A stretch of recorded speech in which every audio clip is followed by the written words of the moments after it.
what I think we've been talking for a while now here is broader engagement with the community, right? Whether it's the players themselves, whether it's the parents, empowering the parents to have the parental controls that you mentioned before, whether it's having a dedicated server list like you mentioned, or having the moderation, some of the moderation being flagged or done by parts of the community.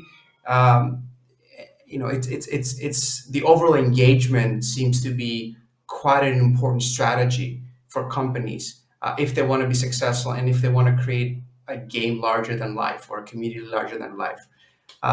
Speaking of which, I do know that there's some gaming communities that the community itself has become more important than the game. You want to talk to us a little bit about that?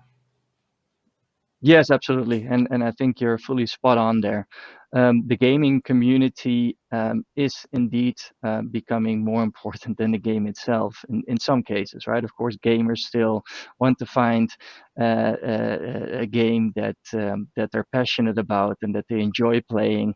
But if the game doesn't have, let's say, a thriving and safe community, that could be a very good reason for a player to abandon a game and look for something else, because the social interactions that they have around the game, the content that is being created on those communities, think about influences, but also, let's say, people like you and me, we love to, let's say, create content around, let's say, the things that we do and want to share that with your social buddies. And if they're online in a community, you do it there, right?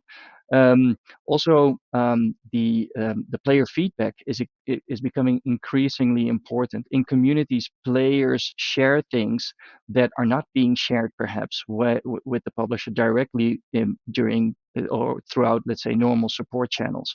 So looking at those aspects, the community is actually increasingly important, and gaming companies need to take active part in that community in order to make sure that they keep it safe, that the community thrives, that they engage with their players, that they listen to their players, and that they actually take their feedback into consideration when it comes to optimizing the game for the future.